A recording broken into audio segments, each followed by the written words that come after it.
Oke, kita ini ya, lanjut lagi ya. Ya, Pak. Silakan kalau ada yang tanya, mungkin tadi setelah istirahat, bentar ada pertanyaan, silakan.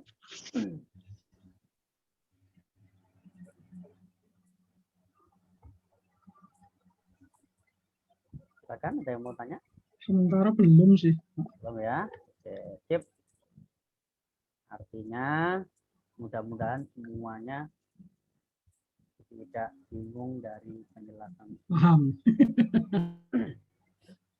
Nah, ini menjawab pertanyaan tadi Mbak Maria tadi ya.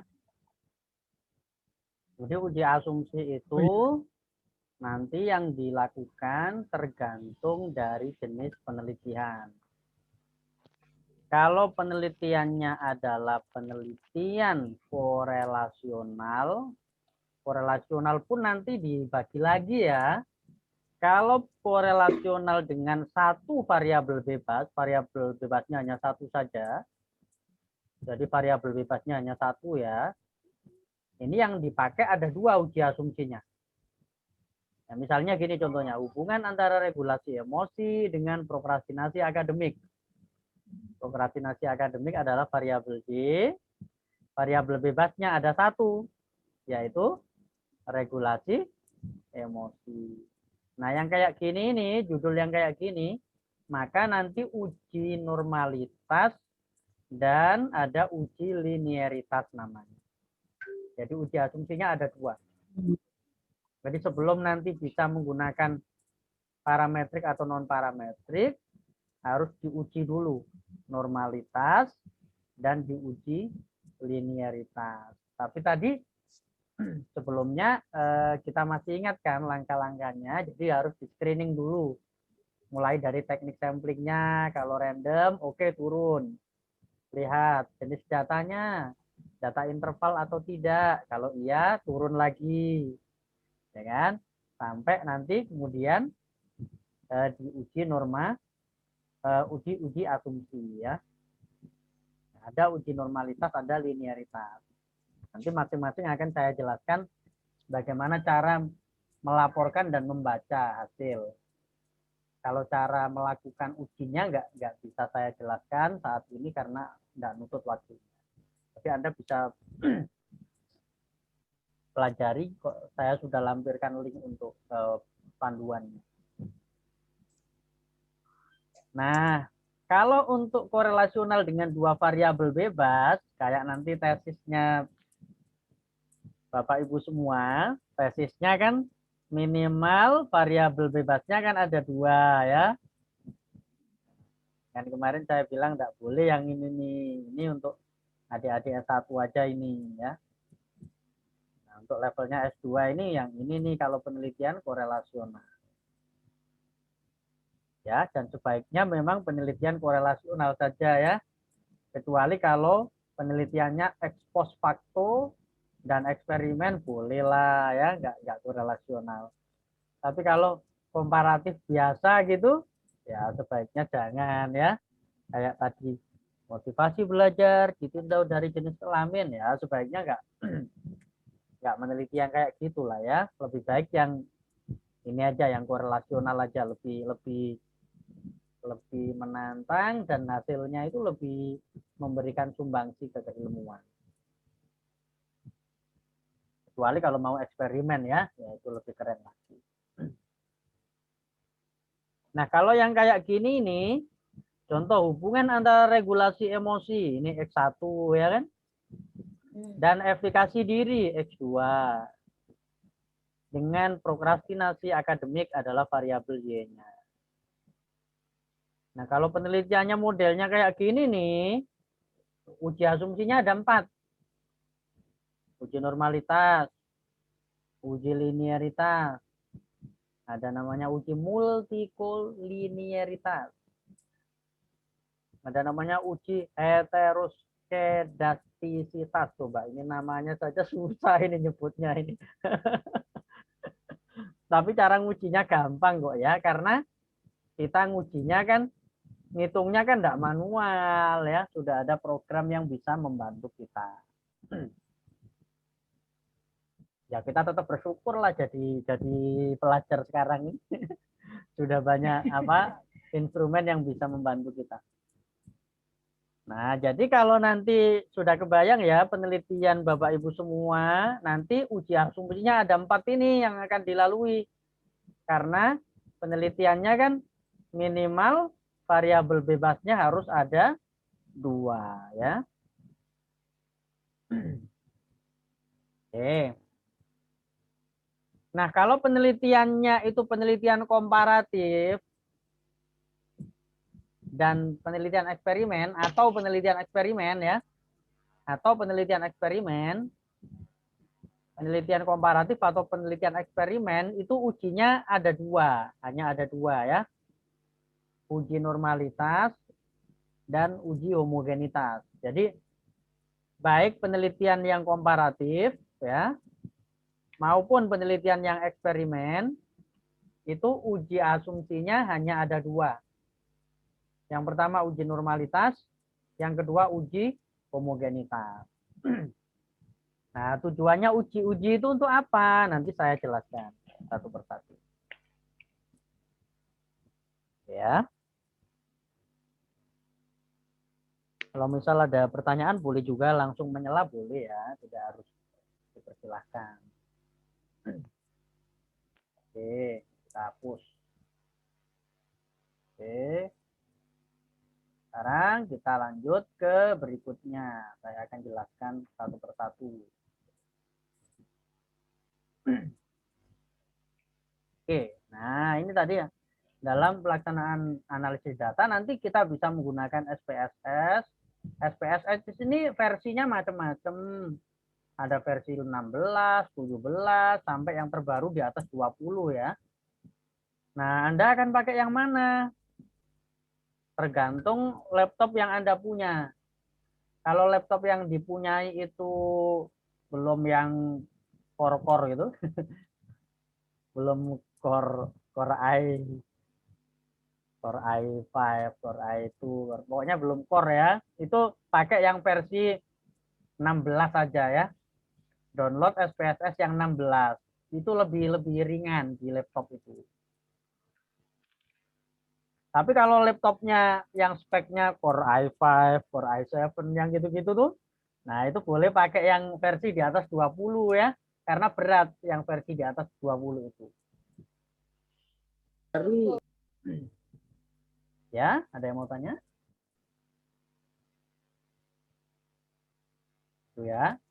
Nah, yang lebih baru lagi bagi yang suka tantangan ini, suka tantangan belajar, itu ada program baru namanya, kalau SPSS ini sudah familiar banget nih SPSS ini. SPSS ini kepanjangannya kan intinya Statistical Program Scientific apa gitu ya. Intinya untuk menganalisis data penelitian sosial. Nah, ini ada program baru namanya JASP. Logonya kayak gini nih, JASP. JASP ini bisa diunduh gratis di internet ya. Memang sifatnya open. SPSS juga banyak yang gratis juga. Nah, kalau Bapak Ibu kesulitan dapat download gratis SPSS, ya sekarang kan semua dipermudah ya. Cari di Shopee atau di Tokopedia 50.000 dapat ya. Ya. Kalau JASP ini software yang khusus menganalisis data penelitian psikologi, itu JASP. Kalau yang ini bisa untuk semua ilmu sosial, termasuk selain psikologi, SPSS ini udah sangat familiar. Dan kebanyakan sih mahasiswa dan dosen masih pakai yang ini, SPSS ya. Jarang mahasiswa yang pakai JASP, belum ada. Mungkin baru beberapa ya. Baru beberapa. Tapi hasilnya sama hasilnya. Cuman tampilannya nanti yang berbeda gitu ya. Kelebihannya apa kalau pakai JASP ini? Kelebihannya kalau pakai JASP, yang ditampilkan di hasil analisis itu hanya yang diperlukan saja. Kalau di SPSS ini ditampilkan semua, kita nanti milih mana yang perlu dilaporkan. Kalau yang ini dia nampilkannya yang diperlukan aja, yang nggak diperlukan nggak ditampilkan, gitu ya. Itu aja, itu cuma sekedar pengenalan aja. Tapi umumnya masih pakai SPSS ya, pakai SPSS saja ya. Jadi kalau mau belajar di ASP secara mandiri di luar SPSS boleh ya. Pak Anto, Ya, boleh tanya, Pak? silakan. Itu berarti nanti untuk uji asumsi klasik pun juga pakai program ini ya, Pak ya? Iya, pakai SPSS. Semua mulai statistik deskriptif tadi sampai semua yang saya jelaskan ini nanti bisa menggunakan program SPSS. SPSS ya. Ya. Cuman waktunya tidak nutut saya kalau mensimulasikan ya, mungkin di lain kesempatan atau nanti di pelajaran statistik. Intinya yang penting statistik itu gini, sudah tahu kapan pakai parametrik, kapan pakai non parametrik. Gitu. Kalau Ya, masalah ngitungnya itu gampang, nggak usah dipikir. Cara ngitungnya itu olah gampang. data ya pokoknya. Ya, gampang itu. Ibaratnya gini kalau saya itu. Kalau kita nggak bisa ngitung, kebingungan cara ngitungnya, wajar. Kita kan mahasiswa psikologi, bukan mahasiswa statistik. Gitu ya. Tapi kalau nggak bisa menentukan statistik apa yang akan digunakan, dan cara membaca hasilnya, ya itu yang tak boleh. Ya, itu yang tak boleh. Tapi kalau nggak bisa nganalisis, nggak bisa ngitung, itu kita masih bisa alasan. Saya kan bukan mahasiswa statistik, gitu ya. Tapi kita harus bisa menentukan statistik apa yang kita gunakan, deskriptif, parametrik atau non parametrik, itu harus tahu ya. Nah, tadi kan ada namanya uji normalitas ya, baik itu untuk yang penelitian korelasional maupun untuk penelitian yang komparatif dan eksperimen. Tadi ada namanya uji asumsi klasik, namanya uji normalitas. Uji normalitas itu yang diuji tidak semua variabel ya, yang diuji hanya dependent variable atau variabel Y. Dengan kata lain, yang diuji normalitasnya hanya data variabel Y. Nah, saya kasih contoh ya biar nggak bayangkan. Maksudnya gimana sih? Bayangkan yang lebih capek ya daripada tidak membayangkan. Misal tadi saya melakukan penelitian. Penelitiannya misalnya tadi hubungan regulasi emosi, berarti di sini kan ada variabel regulasi. Buat tabelnya kan gini, buat tabulasinya. Regulasi emosi ya. Dan efikasi diri kan gitu. Berarti di sini ada efikasi diri. Kemudian ada lagi tadi variabel berikutnya prokrastinasi akademik. Judulnya kan tadi hubungan regulasi emosi dan efikasi diri dengan prokrastinasi akademik kan gitu kan. Nah, ini adalah X1 tadi ya. Ini adalah X2, ini adalah Y. Ini kan dapat data nih. 45, 45, 55, 43 gitu ya. 43, 34, 32 gitu ya. Misalnya gitu. Di sini juga dapat data nih. Data skor total ya setelah ngisi tadi kan terus kita totalkan ya. Nah, ya misalnya begini ya. Dapat data kayak gini. Ini karena malas ngetik ya saya kopas lagi. Nah, gini kan. Ada 3 data di sini. Data variabel X1, X2 dan variabel Y. Berarti yang akan kita uji normalitas data yang mana nih? Yang variabel apa? Yang diuji normalitas yang variabel apa? Prokrastinasi. Betul, prokrastinasi akademik. Karena yang diuji normalitas hanya variabel Y. Atau ini kan disebut dependent, masih ingat kan kemarin? Dependent variabel ya. Atau disebut apa lagi kemarin? Ada yang disingkat DV ya kan? dependent variable ya. Orang kadang nyebutnya div. Div-nya apa div-nya? Kalau ini ada yang menyebut IV. IV-nya apa IV-nya? Independent variable. Biasa yang nanyanya IV, div itu yang sudah kuliah dokter-dokter itu loh Bu. Biasanya dokter-dokter itu kan istilahnya itu mereka nyebutnya IV, div gitu. Jadi lebih keren gitu, ya. Ya kita Kalau ngomong div aja Pak, belum dokter. kalau di kita ini kan biasanya ya langsung lengkap gitu kan. Dependent variabelnya apa? Dependent variabelnya apa? Ya memang begitulah Bu. Kadang-kadang ada sebutan-sebutan yang familiar di level tertentu. Nah, tapi ini saya populerkan juga di mahasiswa kan, biar nggak kayak nyebut IV itu hanya dokter. Boleh juga kan S2 ngomong IV, div. Jadi ini nanti yang diuji normalitasnya, gitu ya. Data yang ada di sini nih. Sudah pernah lihat SPSS semua kan? Ada yang belum? Sudah lama, Pak. Oh, yang baru ya enggak pernah, Pak. Ya, yang penting udah pernah Saya- tahu gitu loh. Belum, Pak. Saya Yang belum belum. pernah. Dulu, Pak. Nah, yang belum Masih saya pakai floppy disk, Pak. saya tunjukkan lah, ya. Khawatirnya nanti mikir SPSS supaya opo. Iya. Iya, betul, Pak. Inilah SPSS itu tampilannya kayak gini nih tampilannya. Ini yang SPSS 16 yang saya tampilkan, yang lebih ringan. Karena pakai Zoom kalau pakai yang lebih speknya lebih tinggi lebih mumet lagi. Nah, kayak gini nih tampilannya. Cuma kayak gini aja. Tampilan.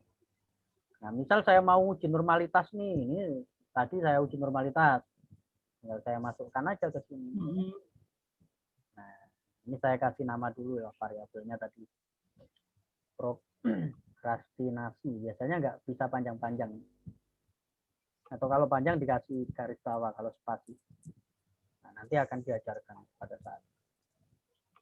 Ini saya masukkan di sini datanya.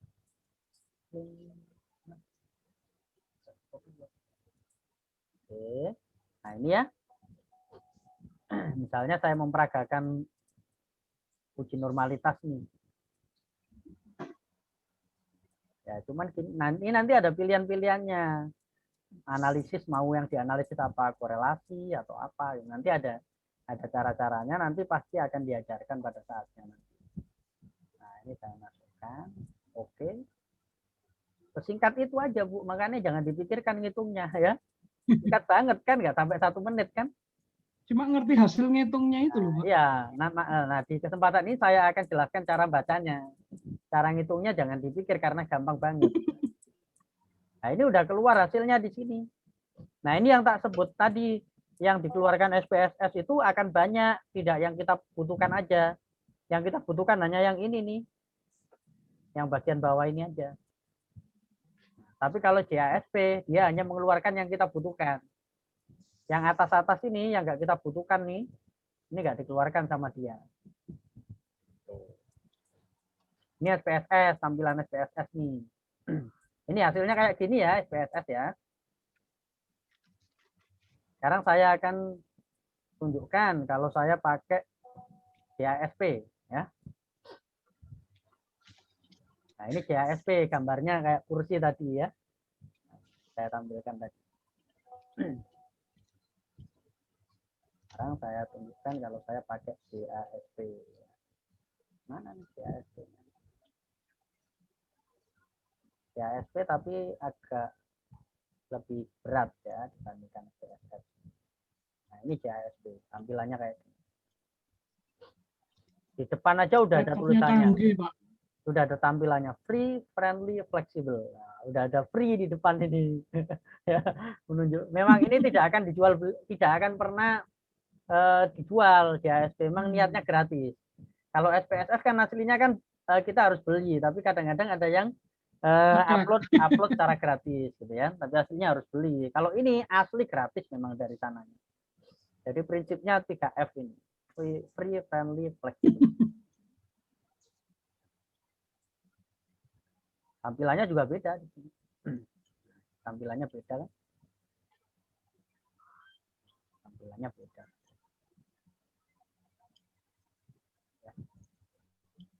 Ini kalau kita pakai apa? JASP itu tampilannya akan seperti ini.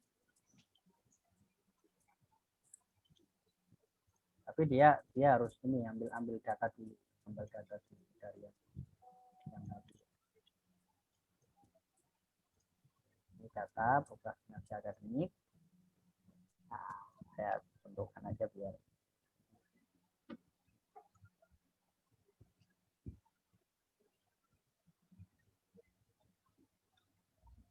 oke.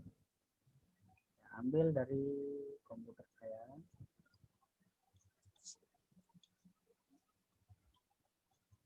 Biar cepat saya menentukannya. Nah, ya. Nanti tampilannya berbeda sudah tampilannya. Kan begini. Nah, ini lihat hasilnya langsung keluar di samping ya, tidak keluar di halaman baru. Hasilnya langsung di samping dia munculnya. Itu bedanya. Tampilannya memang lebih keren di sini.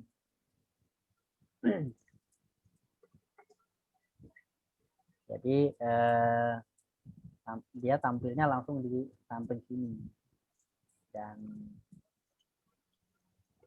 kalau saya klik di sini dia akan langsung tampil ada tambahan di sini. Dan ini kelebihannya apa? Ini cara penulisannya di sini itu sudah sesuai dengan EPE. EPE itu American Psychological Association. Itu adalah standar penulisan yang dipakai di psikologi. Itu mengacu EPE. Jadi ini kalau di copy tabelnya ya sudah sesuai tabel yang harus dilaporkan menurut EPE sudah muncul di sini sesuai standarnya. Jadi beda ya.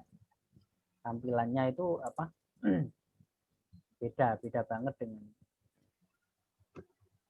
dengan ketika kita menggunakan SPSS. Nah, oke, ini saya tampilkan. Ini kalau normalitas. Nah, ini lihat hasil uji normalitas itu kalau pakai JASP ini, yang ini aja. Lihat, ini nggak banyak kan datanya yang ini. Yang ini, dia udah langsung tunjukkan dalam bentuk tabel. Yang harus dilaporkan apa. Nah, jadi ini keluarannya kalau pakai JASP. Ya. Kalau uji normalitas ya, keluarannya hanya ini aja yang saya kasih tanda ini. Test of linearity, langsung skornya berapa, signifikansinya berapa, langsung. Jadi nggak kayak SPSS tadi. Kalau SPSS tadi kan banyak kan, yang ditunjukkan banyak. Kalau ini sedikit aja yang ditunjukkan, itu bedanya. Sekedar mendemonstrasikan ya. Kira begitu. Biar tidak penasaran lagi apa sih itu JASP itu, apa itu SPSS, itu sudah tergambar tadi seperti itu. Jadi gambarannya itu simple banget kita analisis itu. Jadi nggak usah khawatir, nggak bisa, pasti bisa kalau cuma menganalisis data aja ya. Gampang banget dan singkat, tidak perlu waktu lama. Jadi uji normalitas ini apa sih tujuannya? Tujuan uji normalitas itu untuk melihat distribusi data itu merata atau tidak. Merata itu gampangannya gini loh. Kalau misalnya kita akan melihat tadi mindfulness mahasiswa, datanya itu sudah rata atau tidak. Maksudnya rata itu ada yang rendah, ada yang sedang, ada yang tinggi gitu. Yang dimaksud normality itu mengikuti kurva normal ini. Nah, kurva normal ini prinsipnya adalah ada yang dapat skor di bawah rata-rata, ada orang yang dapat skor di area rata-rata, ada orang yang dapat skor ini harusnya di bawah, ini di atas harusnya. Ada yang dapat skor di atas rata-rata gitu loh. Itu maksudnya uji normalitas. Untuk melihat apakah sebaran datanya sudah normal. Ada yang dapat skor di rata-rata, ada yang di bawah rata-rata, ada di atas rata-rata. Itu maksud dari uji normalitas. Kenapa dilakukan uji normalitas? Nah, kenapa tadi syarat utamanya kok saya katakan random? Karena kalau random itu prinsipnya kan dapat orang secara acak. Nah, asumsi dapat orang secara acak itu benar atau tidak dibuktikan dengan uji normalitas. Ya. Nah, sekarang kita langsung cara membacanya ya. Cara menganalisisnya tidak kita praktekkan. Cara membacanya. Kalau nanti Anda melakukan uji normalitas, itu lihatlah hasilnya akan seperti ini. Keluaran dari SPSS-nya akan seperti ini ya. Ini yang saya tampilkan ini adalah hasil dari SPSS tadi ya. Nah, ini hasil dari SPSS ya, yang saya tampilkan. Hasil dari SPSS. Oke.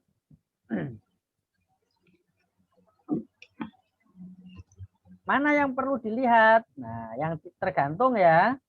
Kalau jumlah partisipan kita lebih besar dari 100, itu yang dipakai yang ini ya.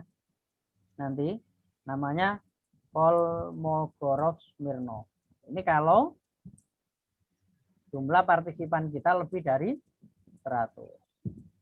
Kalau jumlah partisipan kita lebih kecil dari 100, pakai yang rumus ini. Ini ada 2 rumus gitu loh ya. Rumus 1, rumus 2. Nah, mana? Kapan kita memakai yang ini? Kapan kita pakai yang ini? Itu tergantung dari jumlah partisipannya. Kita juga harus ngerti kapan pakai yang ini, kapan pakai yang ini. Kemudian, cara melihatnya normal atau tidak bagaimana? Ini sudah ada keterangannya ya di sini ya. Jadi yang dilihat itu ini kalau kita pakai program SPSS yang selalu dilihat tuh ini kata signifikansi ini ya, signifikansi. Nah, kemudian yang perlu diketahui lagi, ini selalu ada titik ya. Nah, sebelum titik ini dibacanya 0, oke? Karena kalau penulisan di luar negeri 0 itu nggak ditulis ya. Jadi sebelum titik ini dibacanya 0. Berarti kalau titik 144 bacanya 0,144. Gitu ya. Nah, kalau ini titik 0,031 maka bacanya 0,031. Itu ya. Jadi sebelum titik dibaca 0. Nah, dikatakan normal itu kalau signifikansinya, nah signifikansi itu dalam istilah statistik dikasih kode P kecil ya. Nah, ini kan saya tulis di sini P kecil P ya. Jika signifikansi P lebih kecil, P itu maksudnya skor signifikansi. Jadi P kecil itu dibaca signifikansi. Itu dikode dengan P ya. Kalau P lebih kecil 0,05 itu tidak normal datanya. Sebaran data tidak normal, itu cara bacanya. Kalau P lebih besar 0,05 maka sebaran data normal ya. Oke. Berarti seandainya partisipan Anda itu jumlahnya lebih dari 100 ya. Yang dilihat tadi kan ini. Pakai Kolmogorov-Smirnov. Ini berarti hasilnya kan P sama dengan 0,144. Berarti datanya normal atau tidak? Normal, Pak. Normal, karena ini lebih besar dari 0,05. Berarti ini sebaran datanya normal.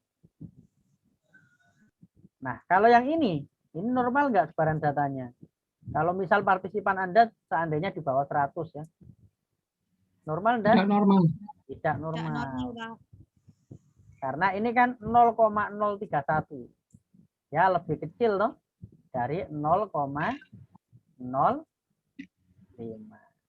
Itu ya cara membacanya. Jadi kalau lebih besar normal.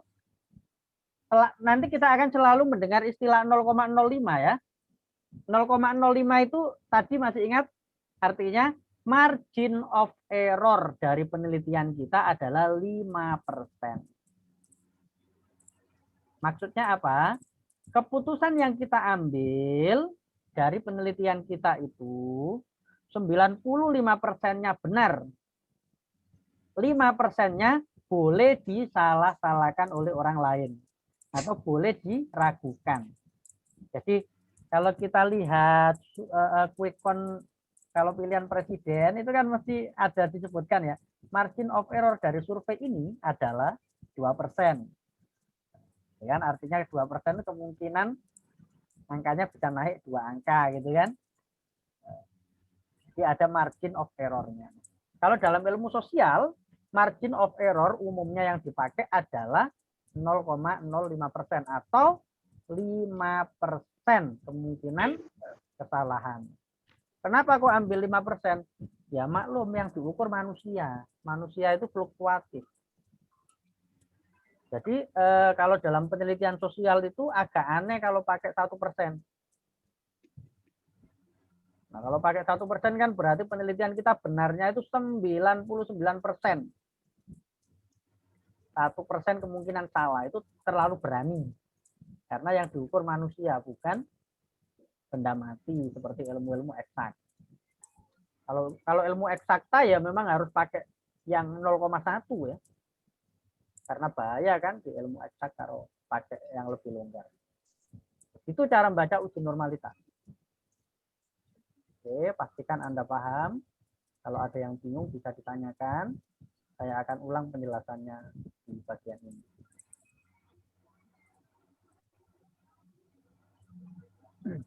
Sekali lagi jangan dipikir cara ngitungnya ya. Cara ngitungnya gampang. Yang penting cara membacanya. Ya, ada pertanyaan silakan.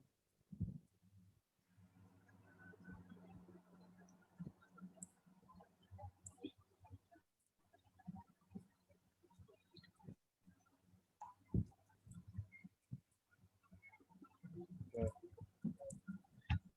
Bisa ditangkap ya sampai di sini? Tanya Pak Anto. Ya. Ya. Pak, ini berarti tadi kan yang dicontohkan ini masih untuk sebarannya saja ya Pak ya? Ya, masuk di asumsi yang normalitas. Ya, kalau misalnya ditemukan ternyata ketika uji asumsi ini ketemu tidak normal Pak, apakah berarti respondennya harus diubah lagi Pak gitu? Ya tidak. Nanti kan konsekuensi di statistiknya toh. Statistiknya berarti tidak bisa pakai parametrik gitu aja. Oh, tapi tidak perlu mengulang itu ya Pak? Boleh saja kalau peneliti misalnya, saya tidak mau pakai non parametrik. Saya pokoknya harus pakai parametrik. Salah satu caranya bisa menambah jumlah subjek. Oh iya. Banyak ditambah lebih banyak lagi. Habis itu nanti dihitung lagi. Karena ada peneliti yang, wah percuma saya kalau pakai non parametrik. Tadi kan saya bilang kalau non parametrik manfaatnya kecil, hanya untuk yang diteliti saja. Sementara kalau parametrik manfaatnya besar untuk seluruh populasi, tidak hanya untuk partisipan yang diteliti saja. Kan sayang ya kalau penelitian kita manfaatnya tidak besar, tidak luas. Boleh salah satunya dengan menambah jumlah partisipan. Partisipannya ditambah kok masih belum normal, ditambah lagi, ya boleh. Tapi kalau sudah ditambah kok tetap tidak normal, itu ada dua kemungkinan. Yang salah bukan, yang kurang bukan subjek, bukan partisipannya, tapi bisa saja instrumennya yang perlu diperbaiki. Jadi instrumennya yang memang tidak bagus, sehingga orang itu sudah bisa menebak gitu loh, harus menjawab yang mana. Jadi jawabannya relatif akhirnya kurang bervariasi. Jadi langkah pertama ditambah dulu. Kalau ditambah kok nggak ngefek, atau populasi partisipannya sudah di atas 200 tapi nggak normal, itu kalau mau ambil data lagi ya instrumennya ditinjau dulu aja, diperbaiki dulu alat ukurnya. Karena dengan jumlah segitu harusnya itu sudah dapat yang normal. Gitu ya. Iya, iya. Oke, makasih Pak. Ya, tapi kalau sudah nggak random ya ngapain diuji kalau saya gitu. Kalau udah nggak random itu ya mau diuji normalitas normal ya tetap aja hasilnya nggak akan mewakili. Jadi ya,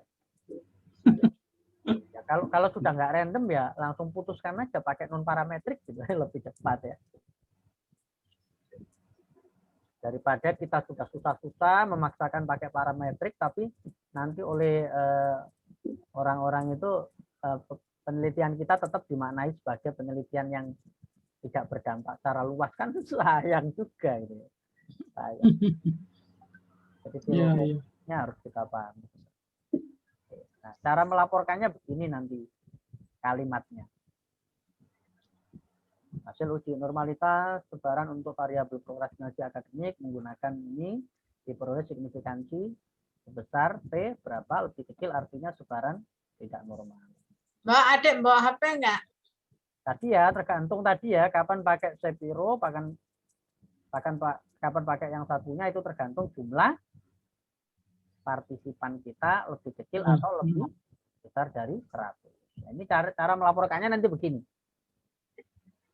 Jadi memang ini saya berusaha praktis ya ini sampai saya buatkan contoh melaporkannya. Jadi biar yang kita pelajari itu praktis. Mantap Pak. Langsung praktis gitu ya. Mantap Pak, terima kasih. Nanti nulis tabelnya kayak gini cara nulisnya. Jadi nggak langsung dari SPSS di copy paste ke tesisnya tidak ya. Dibuat tabel sendiri kayak gini.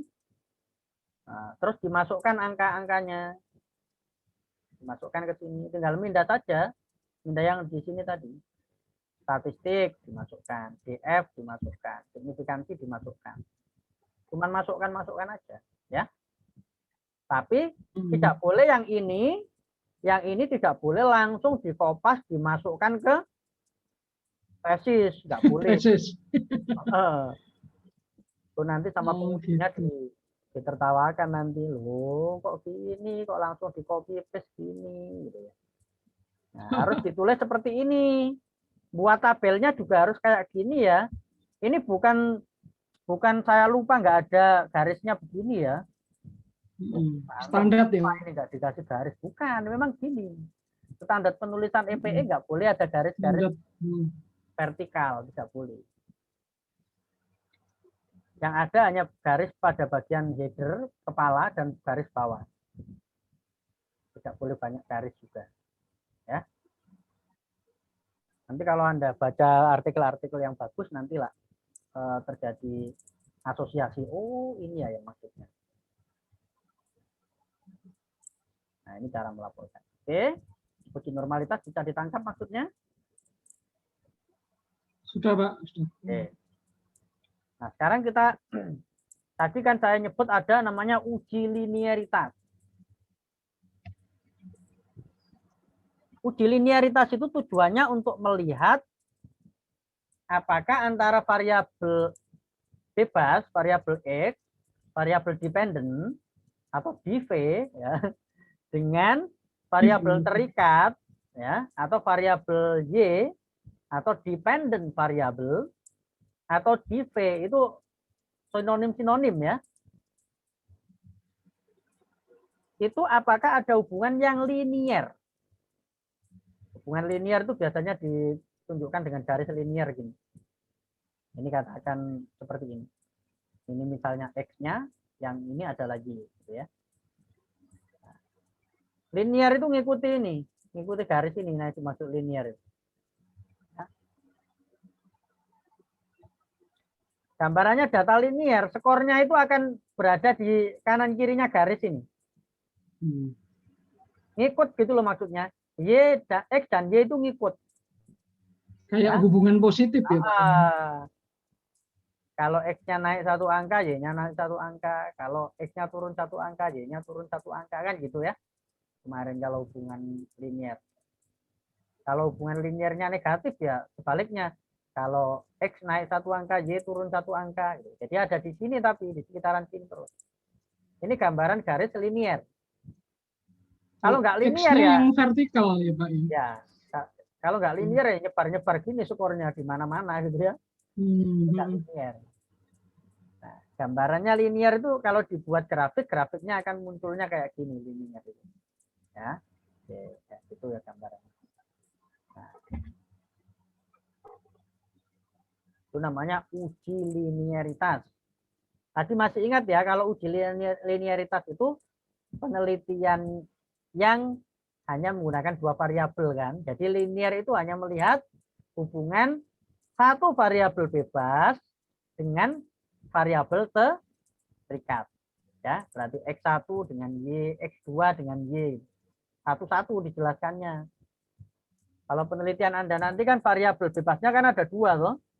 Nah, berarti uji linearnya ada dua. Linearitas X1 dengan Y, linearitas X2 dengan Y. Tapi ngujinya bisa sekali jalan. Ngujinya bisa sekali jalan, tapi penjelasannya ada dua gitu loh, ada dua. Hubungan linearitas X1 dengan Y bagaimana, X2 dengan Y bagaimana. Kalau X-nya 3 ya ada tiga uji linearitas. X1 dengan Y linear atau tidak, X2 dengan Y linear atau tidak, X3 dengan Y linear atau tidak. Itu namanya uji linearitas. Ya. Misalnya yang X1 dengan Y linear, X2 dengan Y tidak linear, Pak. Ya nggak memenuhi syarat berarti. Memenuhi syarat harus semuanya linear ya. Harus semuanya linear. Tidak boleh hanya salah satu. Harus kedua-duanya linear ya, tidak boleh salah satu saja. Ini uji linearitas, tujuannya melihat linear atau tidak. Sekarang gimana cara melihat hasilnya itu linear atau tidak? Yang dilihat itu hanya yang saya kasih tanda merah. Ini. Yang dilihat untuk mengetahui uji linearitas linear atau tidak itu yang dilihat ini aja. Skor deviation from linearity. Deviation from linearity. Dilihat berapa F-nya, yang dilihat ini F-nya ya. Ini yang dilihat F-nya ini yang dilihat. Deviation from linearity F-nya sekian. 2,349. Signifikansinya berapa? Ini dilihat. Berapa signifikansinya? Ini berarti berapa? 0,465. Ingat ya, sebelum titik selalu dibaca 0,645. Rumusnya sama Bapak Ibu. Kalau lebih kecil 0,05 tidak linear. Kalau lebih besar 0,05 maka artinya hubungan linear. Nah, berarti dalam contoh ini linear. Ini kan lebih besar toh. Lebih besar dari 0,05. Itu ya Bapak Ibu. Nah, F-nya itu apa, Pak? F-nya itu, F itu adalah Fisher. Fisher itu skor beda ya, daya beda. Ya, F itu skor yang digunakan untuk melihat seberapa besar skor perbedaannya. Ya. Tapi kalau dalam statistik itu yang terpenting adalah signifikansinya ini yang dilihat, yang menentukan. Signifikan enggak perbedaannya gitu ya. Nah, kalau lebih besar 0,05 itu artinya perbedaannya kan tidak signifikan. Maksudnya perbedaan tidak signifikan itu apa? Artinya, maksudnya perbedaan tidak signifikan itu artinya sebaran data antara variabel X dan variabel Y yang tadi saya gambarkan dengan ini tadi, seperti ini tadi, ya. Ini misalnya X, ini misalnya Y, gitu ya. Perbedaan data ini, perbedaan data yang ada di X dan Y itu, perbedaannya tidak signifikan. Kalau tidak signifikan kan berarti ini seirama gitu loh maksudnya. Berarti linear. Itu logikanya gitu. Karena tidak beda. Karena beda tapi perbedaannya tidak signifikan. signifikan itu artinya kan tidak mempengaruhi putusan ya. Maka artinya data linier. Tapi kalau perbedaannya signifikan, kalau lebih kecil 0,05 itu artinya perbedaannya signifikan ya. Kalau perbedaannya signifikan berarti kan tidak linier. Karena X menyimpang dari Y atau sebaliknya Y menyimpang dari X, berarti tidak searah gitu loh bedanya. Ya. Ada pertanyaan sampai di sini?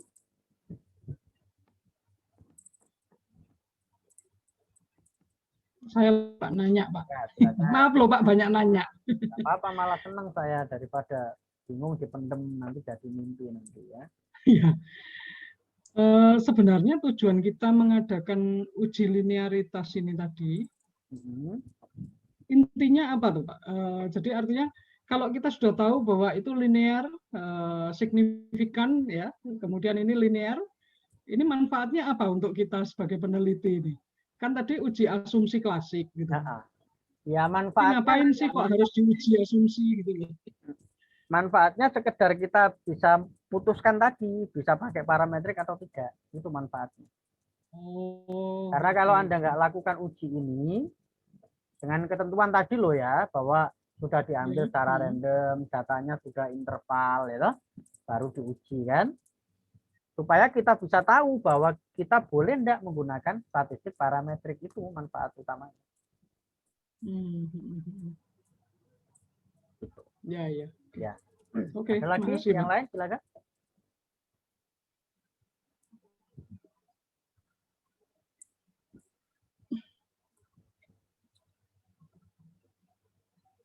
Nanti cara melaporkannya begini ya, cara pelaporan hasil.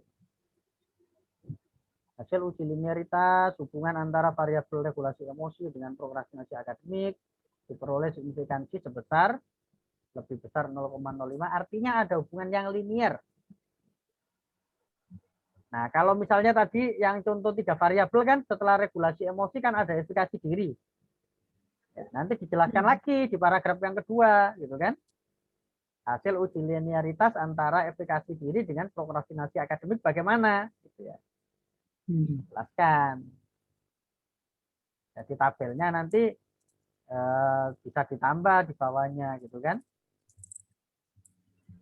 Misalnya ini regulasi emosi prokrastinasi, ini di sini ditambah kan efikasi diri gitu kan dengan prokrastinasi akademik gitu kan. F-nya berapa, kemudian signifikansinya berapa, keterangannya apa. Nggak perlu dikasih garis ini lagi ya. Ingat tadi yang saya katakan tabel EPE yang ada hanya bagian kepala dan garis yang paling bawah. Nggak perlu ada garis di bawahnya regulasi emosi, ini nggak perlu ada garis ya. Garisnya cuma atas, 2 atas sama 1 bawah. Itu sih cara penulisan yang benar. Tapi cara penulisan nanti sambil berjalan Anda pasti akan belajar ya. Itu sebagai kayak simulasi awal aja. Bisa dipahami untuk cara baca uji linearitas ya? Bisa. Bisa, Pak. Bisa, Pak. Baik, sekarang kita turun ke berikutnya.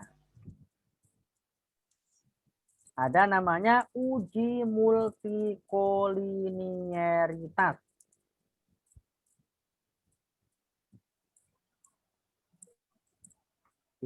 Ini nanti pasti Anda melakukan ini karena kan penelitiannya tadi apa? Variabel X-nya lebih dari 1, ya kan? Variabel X-nya lebih dari 1 tadi uji asumsi klasiknya kan ada 4, ya kan? Normalitas, linearitas, multikolinearitas, dan heterospeksialitas ada 4, ya. Ini yang multikolinearitas. Tujuannya apa lagi ini gitu kan? Oh, banyak uji ini ya. Banyak Tadi kan gini ya, X1, kemudian X2, kemudian G. X1, X2, G. Judul Anda kan hubungan antara X1 dan X2 dengan Y. Ya. Hipotesis besarnya, hipotesisnya kemarin kan ada 3 ya, kalau kemarin di Ya. Netflix. Ada hubungan positif X1 dengan Y misalnya. Ada hubungan positif X2 dengan Y. Ada hubungan positif antara X1 dan X2 dengan Y, kan begitu. Ada hubungan positif antara X1 dan X2 dengan Y. X1 dan X2 dengan Y. Nah, uji multikolinearitas ini untuk melihat gitu ya, untuk melihat X1 dengan X2 ini berkorelasi atau tidak. Ya. Untuk melihat X1 dan X2 ini berkorelasi atau tidak. Itu tujuan uji multikolinearitas. Kenapa kok perlu dicari tahu X1 dan X2 berkorelasi atau tidak? Kenapa ya? Pakai logika aja, nggak usah mikir angka. Karena statistik itu sebenarnya logika. Logika yang harus kita bangun. Kalau angka itu tadi yang saya bilang, serahkan pada program. Yang penting logika statistiknya kita yang harus dapat. Kalau misalnya X1 dan X2 itu korelasi itu kan gambarannya bergerak 0 sampai 1 ya Bapak Ibu. Semakin dekat dengan 1 semakin kuat korelasinya. Semakin jauh dari 1 semakin lemah korelasinya. Jadi korelasi tertinggi adalah 1. Misalnya nih, korelasi X1 dan X2 adalah 1. Itu berarti X1 dan X2 ada bedanya enggak, Bu?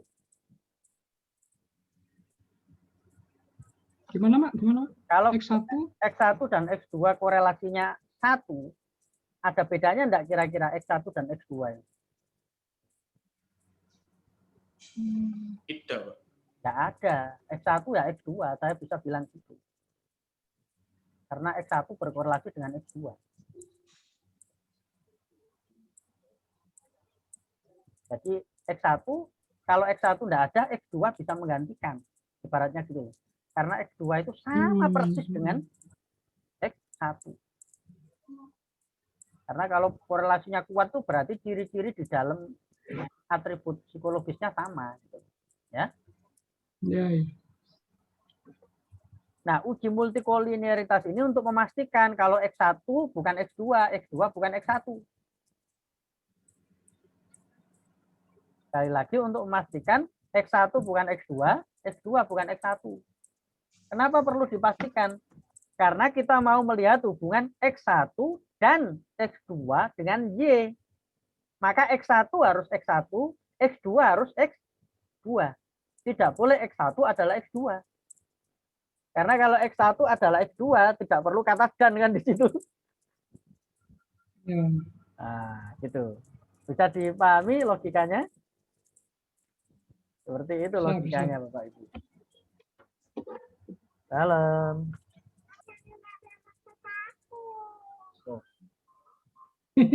Bentar, Bu. Gini.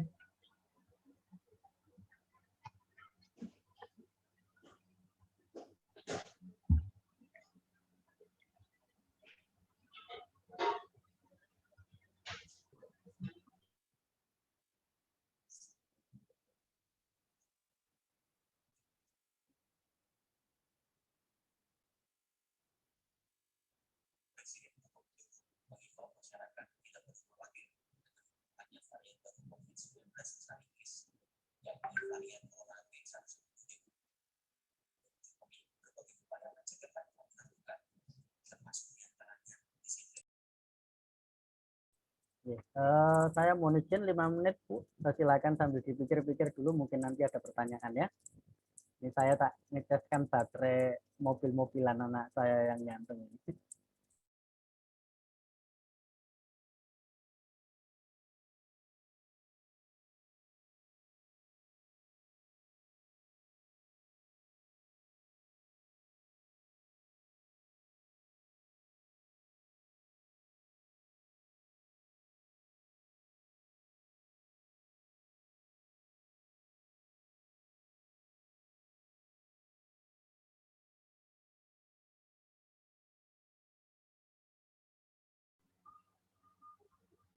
Hari ini berat ya. Agak-agak gimana ya? Nyambung nggak nyambung? Ya. Aduh, capek tapi duduk terus ya.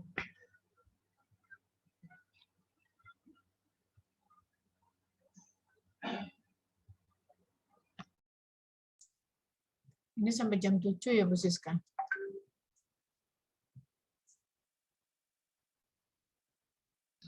Sorry, kenapa? Siapa tadi yang bicara? Novita. Ini sampai jam 7 ya? Oh, sampai malam ya harusnya ya. Iya. Harusnya kan break dari jam 4 sampai jam 5. Gak tahu sih, kalau jadwalnya harusnya 2 Jam kali tatap 7. muka. Oh iya, jam 7 ya. Iya. Iya, jam 7 sih jadwalnya. Harusnya jam 4 sampai jam 5 ada break kayaknya istirahat, tapi ini terus. Breaknya maghrib kayaknya biasanya. Bu Novita. Maghrib kalau yang kemarin maghrib ya, minggu lalu. Iya, minggu lalu saya belum. Kalian Makanya sekarang nyambung nggak nyambung. Kayak benar Bu ya, Vita. lumayan di break 5 menit ini. Tapi ya memang materinya berat sih. Kalau statistik itu berat.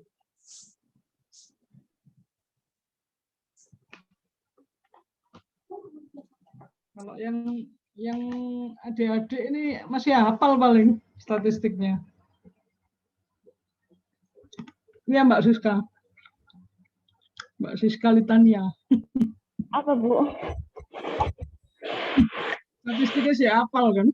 Masih, tapi kalau multikolinier ini masih baru Bu. Kan S1 masih cuma 2 variabel X dan Y aja, Bu Siska. Jadinya ya itu toh belum sampai multi, kita wis 3, 4, 5 baru pakai multi nih. Loh, tapi kan dapat statistik 1, 2, 3 tuh kalau di S1. Lupa. Sudah lupa Bu. Mari kita lanjut, Bapak Ibu, ada pertanyaan?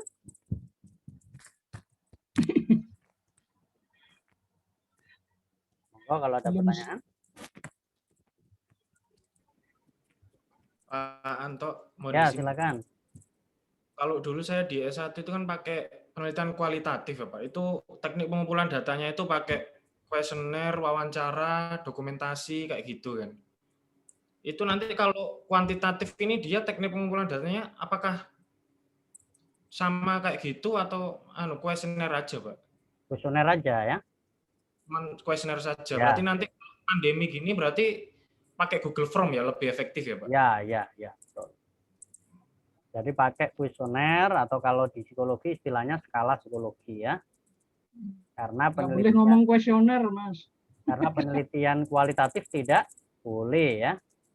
Tapi kalau kualitatif di luar tugas akhir ya silakan. Tapi kalau tugas akhirnya lebih ke arah kuantitatif, begitu ya. Multikoliniaritas. Tadi ya untuk melihat apakah X1 dan X2 itu berkorelasi. Nah, karena idealnya tidak boleh, gitu ya. Makanya apakah terjadi interkorelasi antar variabel bebas ya bahasanya gitu ya. Oke. Nanti kalau kita melakukan uji ini Bapak Ibu di SPSS keluarannya akan ada seperti ini ya. Keluaran di SPSS-nya akan seperti ini. Yang kita lihat adalah skor toleran. Skor toleran ya, tolerannya, skor tolerannya ini yang kita lihat ya. Ini yang kita lihat ya, skor toleran sama skor VIF-nya. Nah, ini sudah ada ketentuannya ya. Jika nilai tolerannya lebih dari 0,10, maka tidak terjadi multikolinearitas. Berarti X1 dan X2-nya tidak saling berkorelasi. Jika VIF-nya kurang dari 10, ini kan kurang dari 10 ya, hanya 4,49. Maka tidak terjadi multikolinearitas. Ini tidak harus dipakai dua-duanya ya, boleh dipakai salah satu aja. Atau dilaporkan dua-duanya juga boleh. Kalau sekiranya dua-duanya itu hasilnya sama ya pakai dua-duanya gitu loh ya. Kalau salah satunya itu hasilnya terjadi multiko, yang satu tidak terjadi, laporkan satu saja gitu. Kan ada pilihan ya, ada pilihan. Itu ya cara membacanya. Jadi multikolinearitas. Yang berikutnya ada uji namanya, ini cara pelaporannya nanti begini ya Bapak Ibu. Cara pelaporannya. Jadi tinggal ngikut aja contoh nanti cara melaporkannya seperti ini ya. Tinggal dipindah aja skornya tadi ya.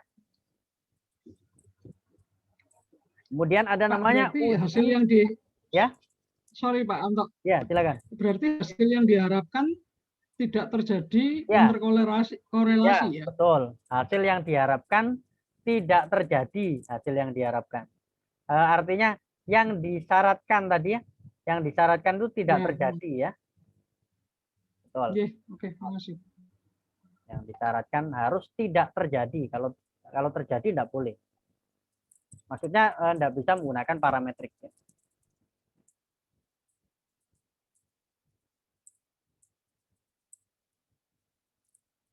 Nah, kalau ini tujuannya untuk melihat tidak adanya ketidaksamaan model regresi. Ya. Yang dilihat itu ada ketidaksamaan atau tidak. Ada ketidaksamaan model regresi atau tidak.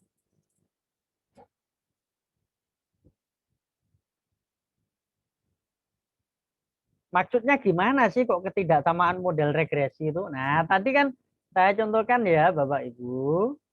Penelitiannya jenengan kan ada di sini X1, ada Y. Ini kan dia punya model regresi toh tadi yang saya gambarkan tadi. Kemudian ada variabel X2 ya kan dengan Y. Ini kan dia juga punya model regresinya nih. Ya.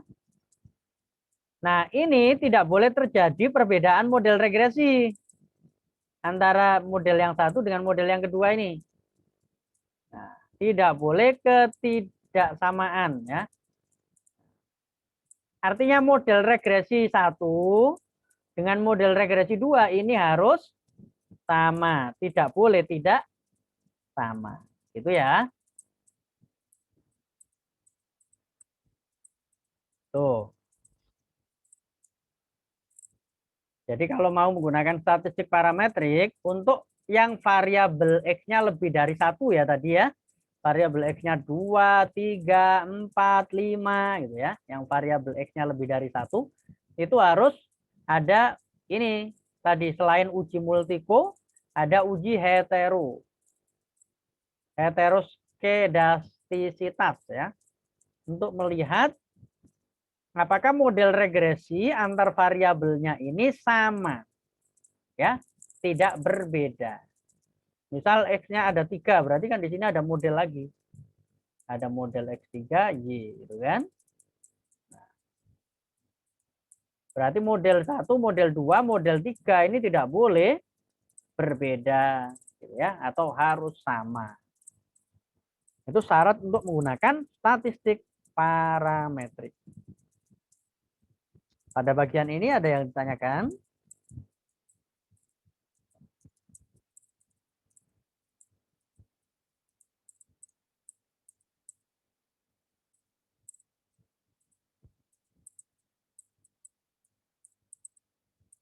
Bisa ditangkap maksudnya?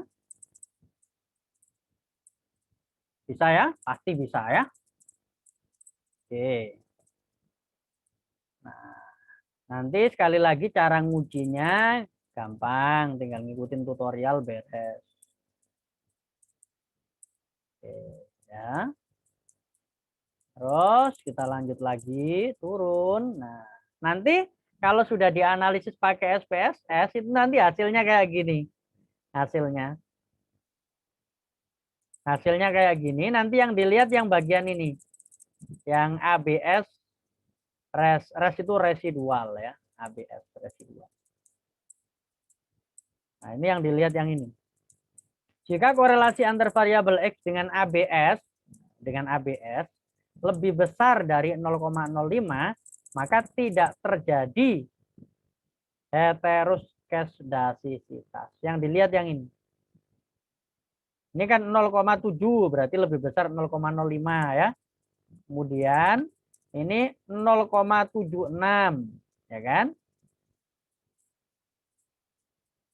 Berarti lebih besar 0,05 kan?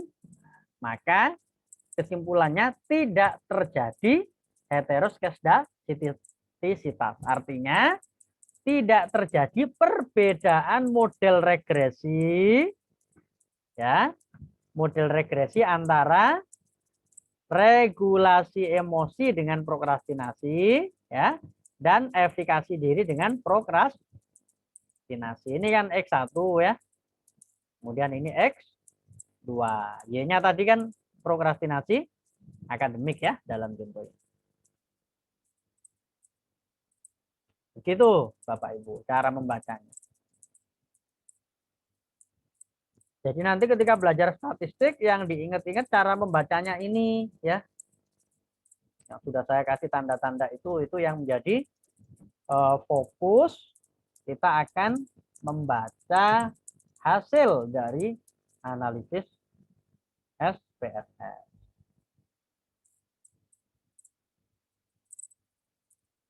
Berarti kurang satu lagi uji asumsinya apa? Yang belum kita bahas. Nah, nanti cara melaporkannya begini ya. Nah, ini kesimpulan tidak terjadi. Ini yang diharapkan ya. Yang disyaratkan untuk menggunakan parametrik harus tidak terjadi ya. Harus tidak terjadi heteroskedasisitas.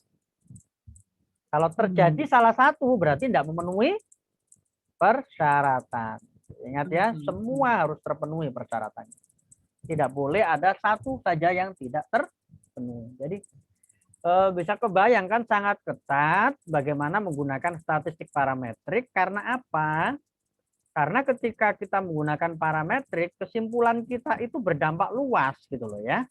Nah, tentu kan harus sangat berhati-hati ya dalam membuat keputusan yang berdampak luas itu tentu langkah-langkahnya kan juga harus berhati-hati toh ya, harus berhati-hati. Tidak bisa sembarangan ya. Oke. Uji normalitas terakhir itu namanya uji homogenitas. Masih ingat uji homogenitas tadi untuk penelitian yang apa? Penelitian? Komparatif. Ya, komparatif atau penelitian eksperimen. Termasuk ex post facto di situ ya. Ex post facto itu termasuk kelompok komparatif ya. Jadi yang termasuk kelompok membedakan komparatif itu ada komparatif, ada ex post facto, ada eksperimen. Ini tujuannya apa? Untuk melihat apakah kelompok yang dibedakan memiliki variasi yang sama di luar variabel yang akan diteliti. Contoh nih, tadi saya ingin meneliti motivasi antara mahasiswa laki-laki dan perempuan. Ini mahasiswa laki-laki, ini perempuan. Ini perempuan, ini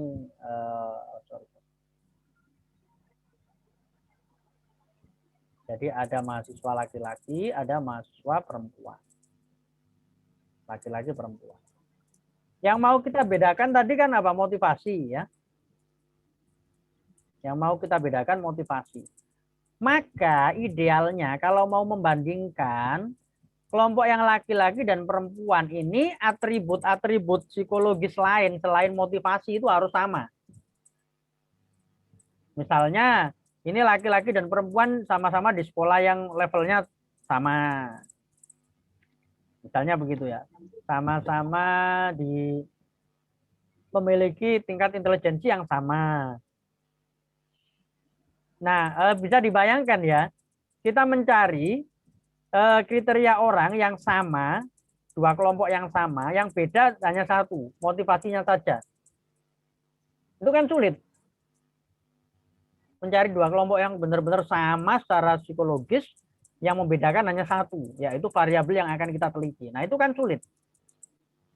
Karena sulit itu ada prinsip random tadi. Prinsip random itu secara matematis, kita mungkin masih ingat pelajaran dulu banget waktu SD kan. Ketika kita melempar koin 100 kali, kemungkinan dapat gambar angka dan Garuda itu 50-50 kan begitu. Itu prinsip random. Dan itu dijadikan prinsip dalam matematika yang sangat kuat.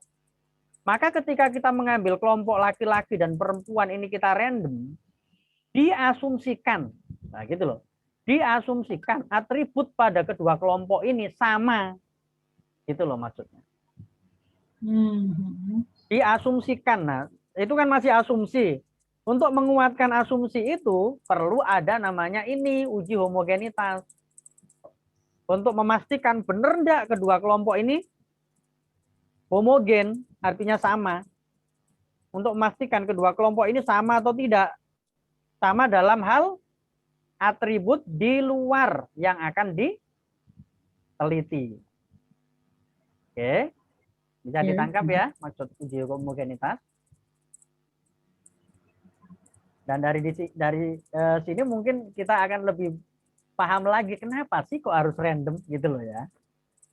Nah, karena begitu sulitnya kita mendapatkan orang yang memiliki variasi yang sama itu. Nah, ini uji homogenitas saya selesaikan, setelah ini kita break ya. Biar nggak nanggung. Oke. Nanti seperti ini. Hasilnya kalau uji homogenitas itu dapat skornya kayak gini nih. Di luaran SPSS-nya seperti ini. Yang dilihat ya ini signifikansinya.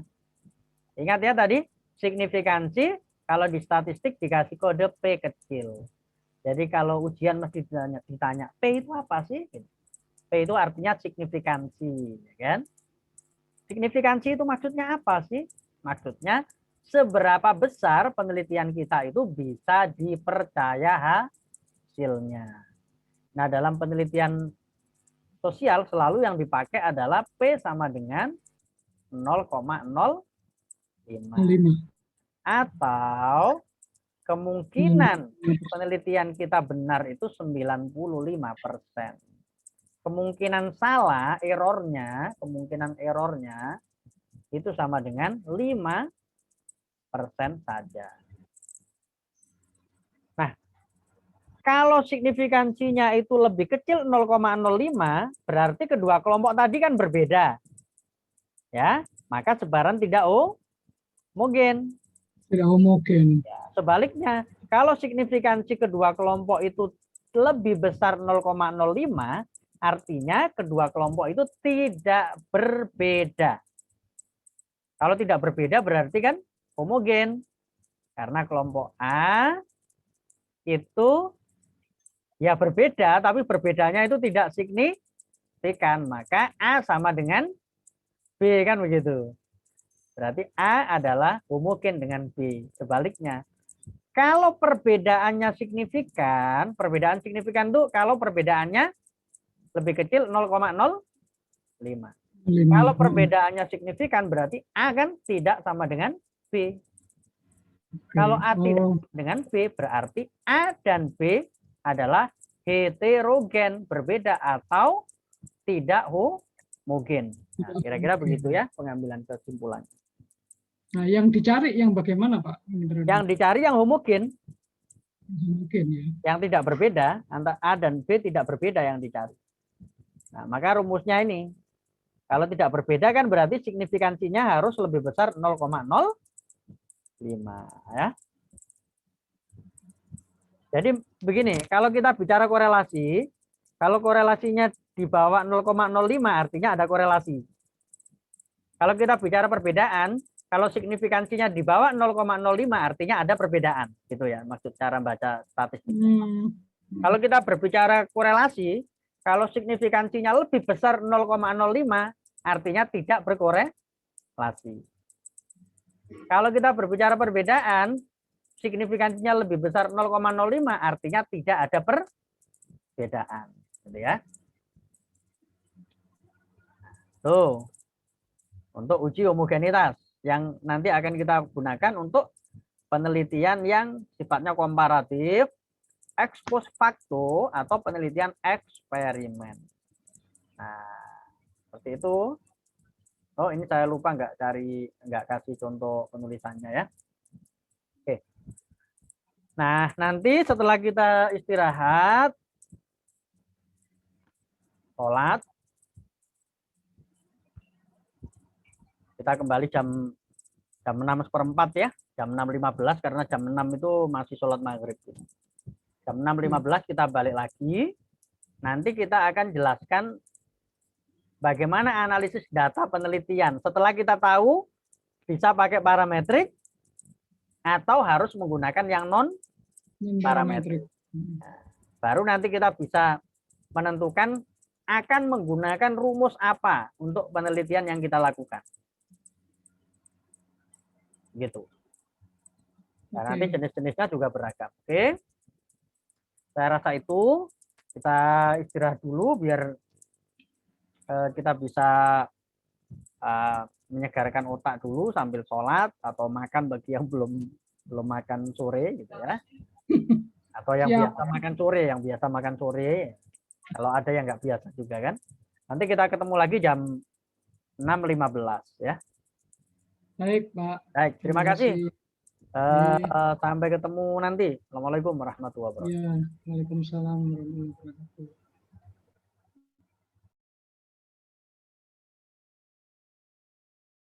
Saya matikan dulu biar saya bisa convert rekamannya juga biar nggak terlalu panjang ya.